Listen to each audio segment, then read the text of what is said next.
तो चलिए सीधे मुद्दे पर आते हैं। लिक्विडिटी ये एक ऐसा शब्द है जो हम सब सुनते हैं, पर इसका असली मतलब क्या है? और सबसे जरूरी सवाल, जब हमारा स्टॉप लॉस हिट होता है तो वो पैसा जाता कहाँ है? आपने भी ये जरूर महसूस किया होगा, एकदम आपके स्टॉप लॉस पॉइंट को छूकर मार्केट ऐसे घूम जाता है जैसे उसे बस आपके ही पैसे का इंतजार था, और फिर वही स्टॉक तेजी से ऊपर। तो ये कोई इत्तेफाक या बैड लक नहीं है, बिल्कुल नहीं। ये मार्केट का एक सोचा समझा तरीका है, एक सिस्टमैटिक प्रोसेस है, एक गेम है जिसके रूल्स हमें समझने होंगे। तो आज हम इस गेम को डीकोड करेंगे। हम समझेंगे कि आखिर ये लिक्विडिटी है क्या चीज, स्टॉप लॉस का पैसा सच में कहां जाता है, मार्केट इन स्टॉप लॉसेस का शिकार क्यों करता है, और वो कौन सी आम गलती है जो रिटेल ट्रेडर्स बार बार करते रहते हैं। लेकिन एक बात बिल्कुल साफ है, इस चर्चा का मतलब ये बिल्कुल नहीं है कि स्टॉप लॉस यूज करना बंद कर दें। इसका मकसद है कि हम स्टॉप लॉस को ठीक से समझें, क्योंकि यहीं से एक आम ट्रेडर और एक प्रोफेशनल ट्रेडर की सोच अलग होना शुरू होती है। तो चलिए सबसे पहले उस चीज को समझते हैं जो पूरे मार्केट को चलाती है, लिक्विडिटी, यानी मार्केट का फ्यूल। लिक्विडिटी का मतलब बहुत सिंपल है, किसी भी टाइम पर मार्केट में कितने बाय और कितने सेल ऑर्डर्स मौजूद हैं, बस। अगर ऑर्डर्स ज्यादा हैं तो मार्केट में लिक्विडिटी ज्यादा है, ऑर्डर्स आसानी से फिल हो जाते हैं। देखिए, जहां लिक्विडिटी हाई होती है वहां खरीदने और बेचने वाले बहुत होते हैं। आपका ऑर्डर पलक झपकते ही फिल हो जाता है। बड़े से बड़ा ट्रेड भी प्राइस को ज्यादा हिलाता नहीं। लेकिन जहां लिक्विडिटी कम हो वहां इसका ठीक उल्टा होता है। याद रखिए, मार्केट सिर्फ ऊपर नीचे मूवमेंट नहीं है, ये ट्रांजैक्शंस का एक सिस्टम है। अब जरा सोचिए, जो बड़े प्लेयर्स हैं, जो इंस्टीट्यूशंस हैं, उन्हें तो लाखों करोड़ों के ट्रेड्स करने होते हैं। इतनी बड़ी क्वांटिटी खरीदने या बेचने के लिए उन्हें क्या चाहिए? उन्हें चाहिए लिक्विडिटी। पर सवाल यह है कि ये लिक्विडिटी आती कहां से है? इसका सबसे बड़ा और सबसे आसान सोर्स है हम जैसे रिटेल ट्रेडर्स के स्टॉप लॉस ऑर्डर्स। जी हां, वही स्टॉप लॉस जिसे हम अपनी सेफ्टी समझते हैं। तो आप समझते हैं कि ये पूरा खेल कैसे चलता है, ये स्टॉप लॉस हंटिंग काम कैसे करती है। यहां पर सारी बात नजर की है। एक रिटेल ट्रेडर के लिए स्टॉप लॉस एक सेफ्टी नेट है, लेकिन मार्केट के लिए आपका स्टॉप लॉस एक पेंडिंग फ्यूचर ऑर्डर है।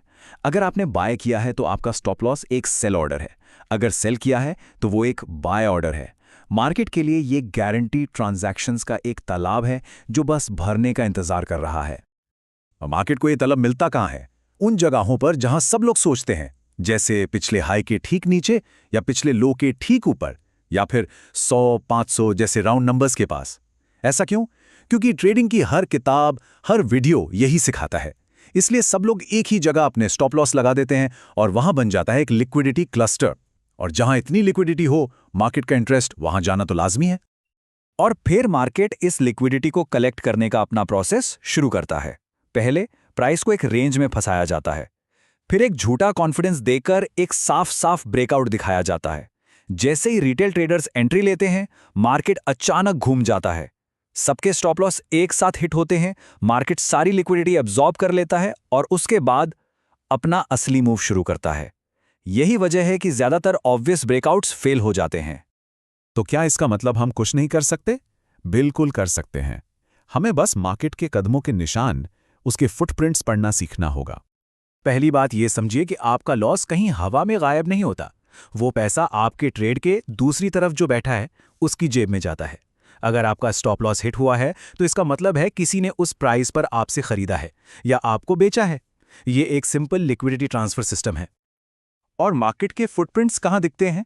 कैंडलस्टिक की विक में। वो जो कैंडल के ऊपर या नीचे पतली सी डंडी होती है ना, वो सिर्फ डिजाइन नहीं है, वो मार्केट का सबूत है। वो बताती है कि उस लेवल से प्राइस को जबरदस्ती रिजेक्ट किया गया।